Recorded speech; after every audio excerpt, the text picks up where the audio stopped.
Les jeudis de l'économie Radio Rythme Bleu avec une question aujourd'hui de quels outils disposent les entreprises pour faire face à la crise et comment s'organisent-elles?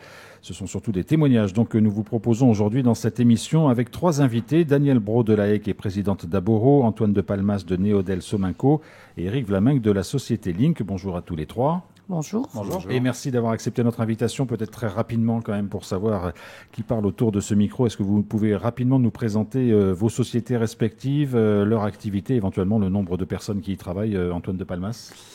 Bonjour, Antoine de Palmas. Moi, je m'occupe de deux sociétés qui font partie du groupe Engie, spécialisées dans la maintenance industrielle et les travaux. La première s'appelle Néodel, ex-Endel, qui est une société historiquement implantée en Nouvelle-Calédonie depuis très longtemps, qui a participé à tous les grands chantiers industriels du territoire. Et l'autre, qui est une société un peu plus récente, qui s'appelle Sominco, qui est située à Vaud et qui a été créée pour les opérations de maintenance de KNS. Combien de personnes travaillent au sein des sociétés? On a, alors en emploi direct, en CDI, on a à peu près 200 personnes sur Néodel et 40 personnes sur Sominco. Eric Vlaminck, la société Link. Alors vous étiez déjà venu dans une émission, mais on va rappeler peut-être votre activité. Alors bonjour, je suis à la tête d'une entreprise qui est dans l'isolation industrielle, anciennement connue d'ailleurs sous le nom d'isolation industrielle. Notre activité historique était le calorifuge, mais qui a laissé la place en grande partie à tout ce qui touche le métal en fusion, le traitement des fours, le réfractaire. Donc la réparation, la construction des fours en réfractaire. Même question qu'Antoine de Palmas, combien de personnes aujourd'hui au sein de votre société? C'est très compliqué à répondre à cette question, ça change quasiment toutes les heures. Ouais, voilà. Donc je peux vous dire qu'en fin 2023, nous étions 85 équivalents temps plein sur 46 fiches de paye. Hier, on était 32. Et je pense que cet après-midi, on sera encore un petit peu moins. Danielle Braud de la Haye, vous êtes dans un secteur d'activité un peu différent puisque vous êtes présidente d'Aboro. Oui, absolument. Je dirige la société de travail temporaire Aboro Calédonie et je fais également du recrutement sur Aboro Consulting. Donc en nombre de salariés permanents, ce n'est pas la société la plus importante, puisque nous employons en temps plein 25 personnes environ. Et puis après, au niveau de nombre d'intérimaires, 6500 personnes à l'année, différentes, et environ, alors ça varie selon les années, mais on emploie environ 450 personnes à temps plein. Alors je le disais au début de cette émission, la question principale c'est comment vous vous organisez les uns et les autres face à la crise, puisqu'on se rend compte que ça joue sur un certain nombre de paramètres. Vous avez déjà parlé du paramètre des ressources humaines et des collaborateurs qui sont avec vous, et aussi de quels outils vous disposez. Est-ce qu'ils sont suffisants? Est-ce que vous en attendez d'autres pour passer cette période difficile? On va commencer, Antoine de Palmas, peut-être par évoquer la situation dans laquelle vous êtes face à cette crise. Est-ce que c'est aujourd'hui le principal problème, c'est la visibilité qui vous empêche de vous projeter au niveau des équipes, au niveau de l'activité? Alors, peut-être préciser, si je peux me permettre, avant une chose, c'est que la crise, pour beaucoup, démarre avec l'arrêt de l'usine de KNS il y a à peu près un mois.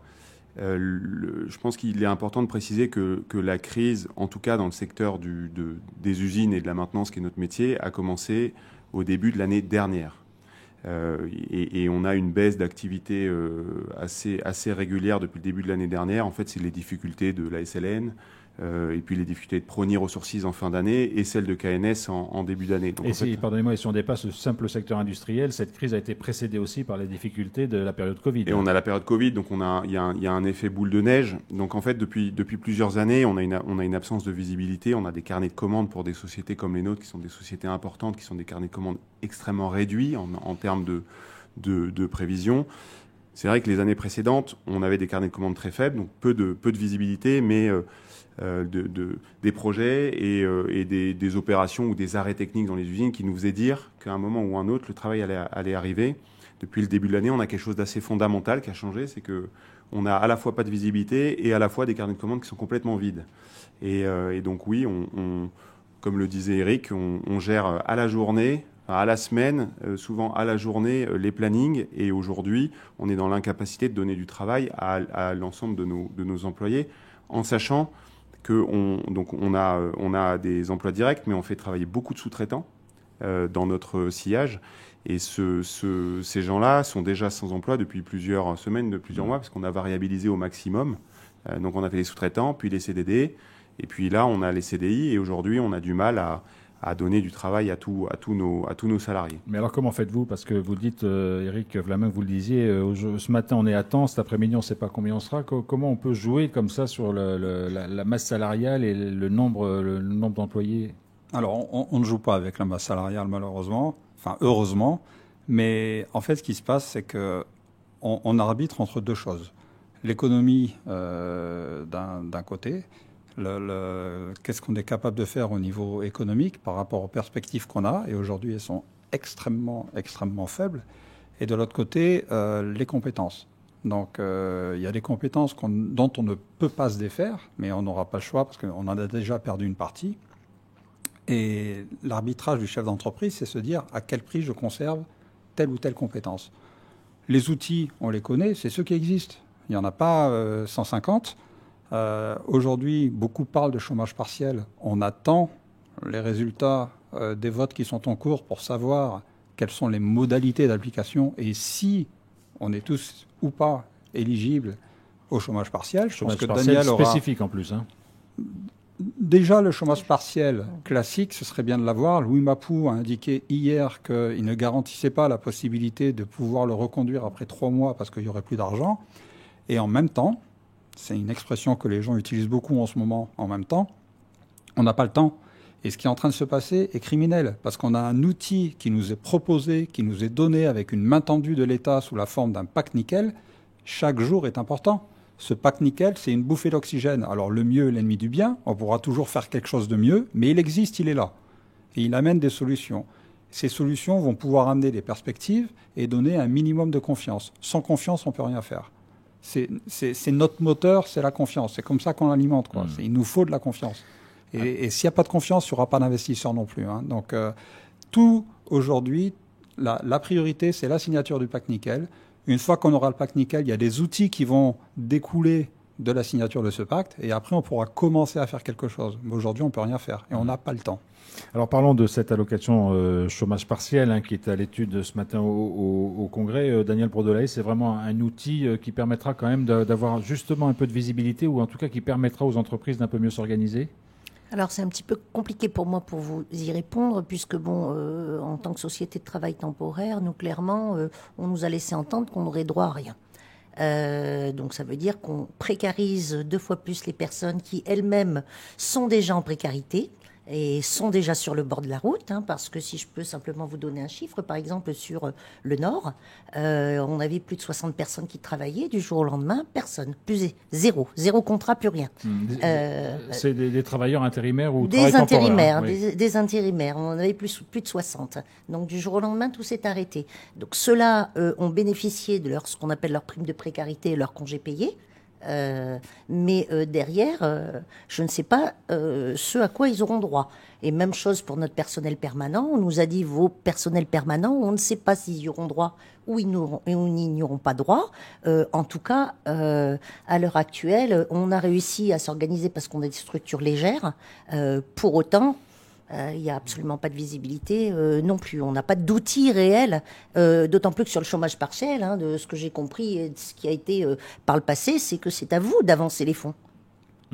C'est à la société d'avancer les fonds.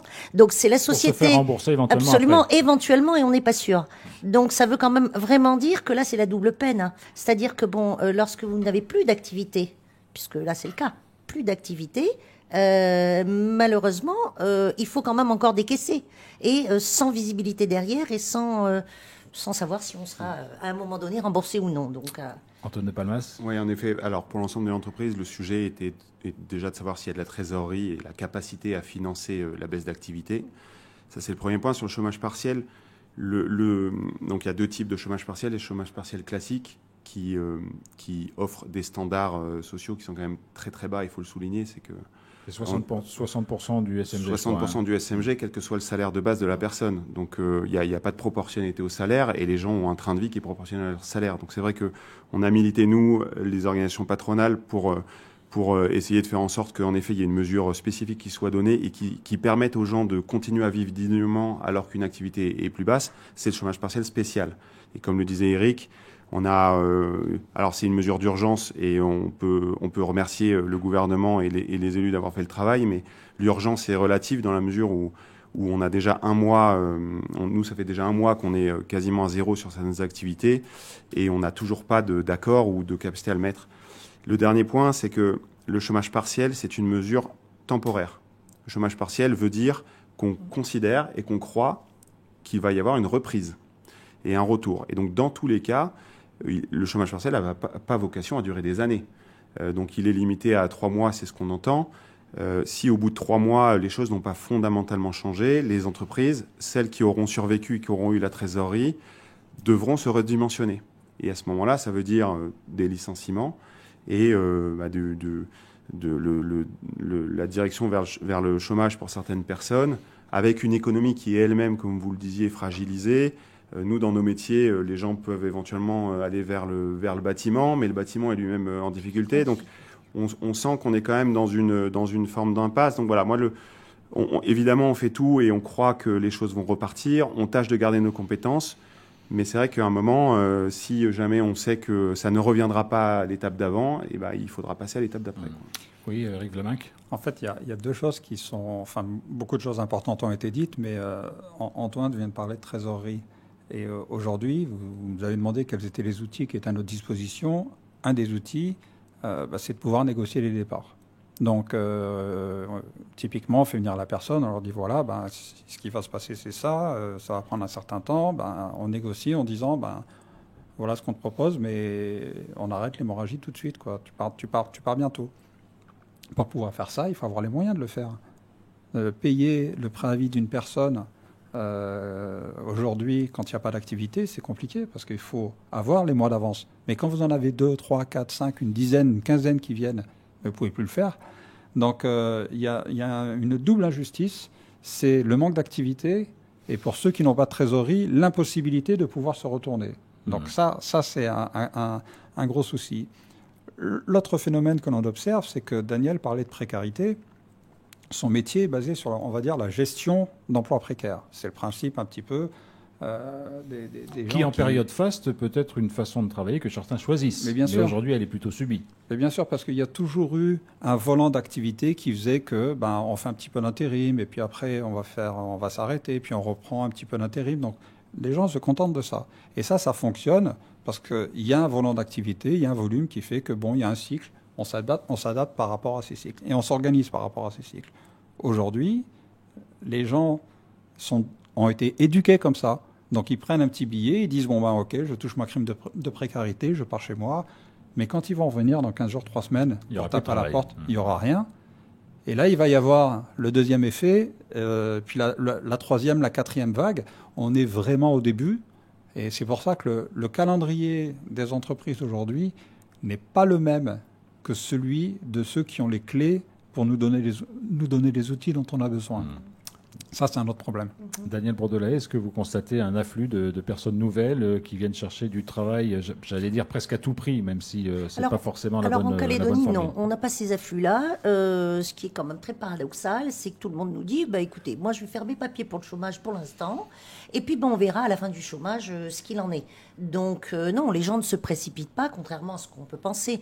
De même que, comme vous le soulignez, les entreprises essayent de conserver leurs compétences au maximum aujourd'hui, parce que faire repartir une entreprise, on la fait repartir avec des gens compétents. Donc les premiers niveaux qui partent, ce sont les personnes qui ont le moins de compétences, dont on aura le moins besoin en cas de difficulté également.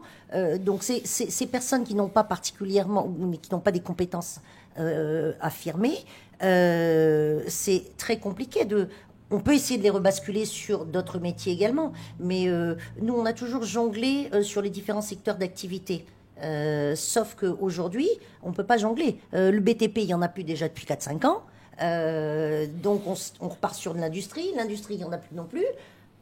Je ne vois pas où est-ce qu'on va réussir à les replacer. Alors la question est évidemment qu'on est légitime à se poser. Vous évoquez tous une baisse d'activité.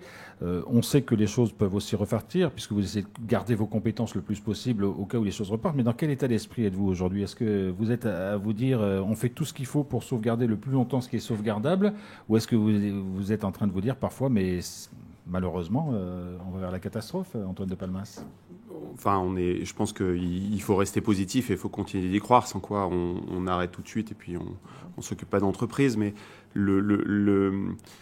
pour prendre des décisions, il faut qu'on ait des informations. Il faut qu'on ait des informations qui soient claires et en fonction de ça, on prendra des décisions. Pour l'instant, quand on parle d'incertitude, ce qui est compliqué, c'est que l'incertitude est telle que la décision est difficile à prendre. Donc pour l'instant, enfin, je parle pour moi, mais beaucoup d'autres ont mis en place des mesures qui sont des mesures d'attente. En fonction des capacités de chaque entreprise et des positions de trésorerie au moment du début de la crise, certains peuvent attendre 1 mois, 2 mois, 3 mois, 4 mois. Et évidemment, le but, c'est d'attendre le plus longtemps possible pour un moment pouvoir prendre une décision. Et on espère une reprise, mais il faut considérer... Et moi, j'ai des appels de nos principaux clients qui nous disent comment ça va vous ? Enfin, ils s'inquiètent du fait qu'à un moment, on perd tellement de compétences qu'on aura du mal à repartir. Ou que, comme on a un problème de continuité d'activité aujourd'hui, en fait, on n'a pas plus de boulot. C'est juste qu'on a des semaines où on n'en a pas, et puis on a des semaines où on en a. Donc, on n'a plus la taille critique sur le territoire dans notre domaine industriel pour avoir du travail en permanence.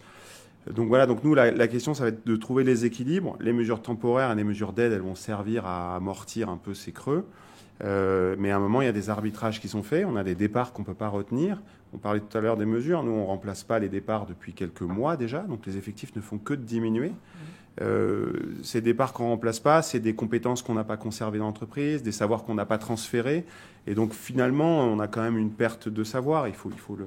Voilà, donc la reprise, elle ne se fera pas d'un claquement de doigts parce que demain, ça aura redémarré. Donc voilà. Yves Lamaque. Je vais vous répondre la même chose. Oui. Le pack nickel. Aujourd'hui, notre activité, elle est basée sur le fonctionnement des opérateurs. On connaît ceux qui sont en activité, la SLN et Prony Ressources. Prony Ressources a un sursis par rapport à ce qui lui a été proposé. Maintenant, il lui faut un investisseur. Cet investisseur viendra que s'il y a de la confiance. Il y a un prêt de l'État qui doit lui permettre d'attendre jusqu'à la reprise d'un éventuel repreneur. Mais le repreneur ne viendra que s'il a confiance. Aujourd'hui, vous êtes dans le bâtiment, on vous demande d'aller travailler en Ukraine, vous y allez. Pourtant, il y a du boulot, il y a de la reconstruction à faire. Mais les gens n'y vont pas.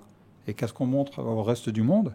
C'est un affrontement permanent. Alors, il se fait dans un hémicycle et demain, il se fera peut-être dans la rue. Il faut faire attention à ça. C'est que les gens nous regardent et se disent « mais j'ai pas envie de mettre l'argent là-dedans ».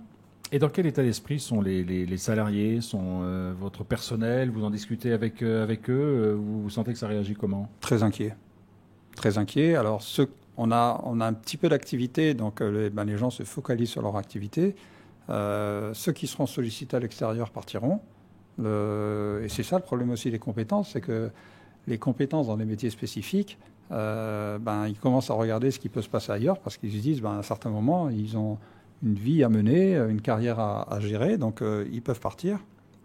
Et les gens sont très inquiets parce que la perspective d'avenir est très sombre. Enfin, il y a beaucoup d'incertitudes.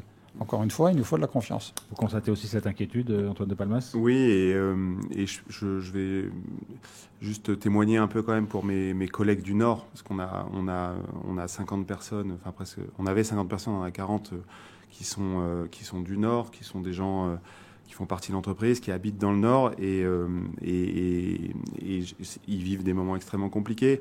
Et enfin, moi, je les remercie parce que, premièrement, les gens restent extrêmement sérieux et extrêmement motivés dans ces moments-là, en tout cas nos salariés. Les gens restent très attentifs et opportunistes, parce que là, le but, c'est d'essayer d'aller chercher tout ce qu'il y a comme travail, mais pour en discuter avec certains, pour certains, ce sont des choix de vie, parce qu'on leur dit, éventuellement, on peut ouvrir un poste dans le Sud, est-ce que ça t'intéresse? Ils disent, non, mais moi, j'habite dans le Nord, j'ai une famille, j'ai des enfants. Qui sont à l'école. Qui sont à l'école. Très souvent, on a un conjoint qui est chez nous et puis l'autre conjoint qui est chez KNS ou en direct. Donc là, aujourd'hui, c'est les deux emplois de la famille qui sont sur la sellette. Donc c'est pour certaines personnes. Donc pour nous, c'est compliqué. Entreprise, chef d'entreprise. Et pour les salariés, ça peut être très, très compliqué aussi. Danielle Brodelaé. Oui, moi je dirais que j'ai eu de la chance d'avoir une salariée qui a accepté de venir dans le Sud, ce qui n'est pas évident. Elle quitte son conjoint, elle est obligée de se reloger dans le Sud et elle accepte de changer de job, ou en tout cas d'avoir un autre job en attendant. Mais on n'est même pas sûr de pouvoir non plus conserver tout le monde. Alors, Je dirais que les réactions en interne ont été assez mitigées par rapport à l'année dernière, parce que bon, beaucoup de sociétés, enfin l'année dernière, tout allait bien. Donc beaucoup n'ont pas compris que du jour au lendemain, ça s'effondre comme ça. Et là, il y a une prise de conscience qui commence à arriver. Alors on a réuni tout le monde, on a expliqué la situation, mais les gens ne nous croient pas. Dans la plupart des cas, on pense que la société est solide. Et que bon, finalement, le boss il pourvoira et puis que bon, ça va tomber du ciel.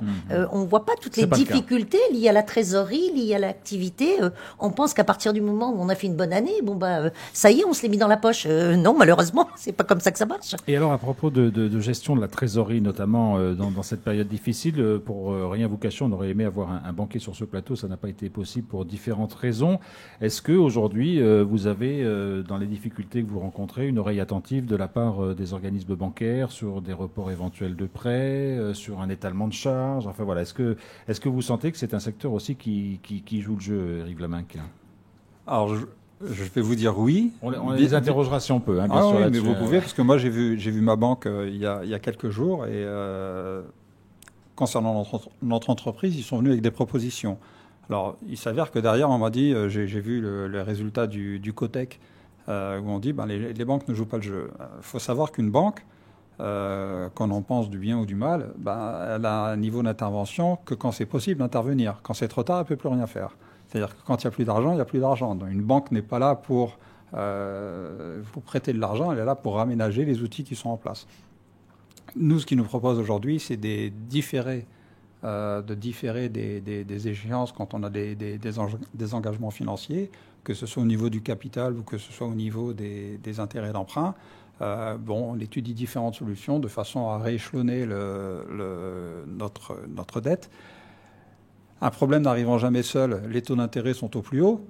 Donc, ça ne tombe pas au meilleur moment. Si ça avait été il y a 2 ans, il suffisait de refinancer un petit peu nos engagements. Aujourd'hui, il n'y a aucun intérêt à refinancer un engagement et on ne va pas racheter et reprendre des intérêts sur des emprunts où il ne reste plus que le capital à rembourser. Donc là-dessus, il y a des aménagements qui sont faits, mais ce sont des solutions court terme. Donc, à chaque fois, on a quelqu'un qui est à 60 mètres de profondeur dans le lagon. Il n'a pas suffisamment d'air pour remonter, puis vous lui donnez un verre d'oxygène, quoi. Donc, OK, il va faire 15 mètres, mais après, il fait quoi? Il en reste 45. C'est ça. Antoine de Palmas? Oui, c'est comme Eric, en ce qui nous concerne, les établissements bancaires ou financiers, premièrement, ont été à nos côtés dès le début, ne serait-ce que pour savoir un peu ce qui se passait, essayer de le comprendre, et nous accompagner au maximum. Typiquement, on a dû arrêter des investissements quasiment à main levée et tout le monde a été assez compréhensif sur ces annulations et sur les facilités pour les annuler.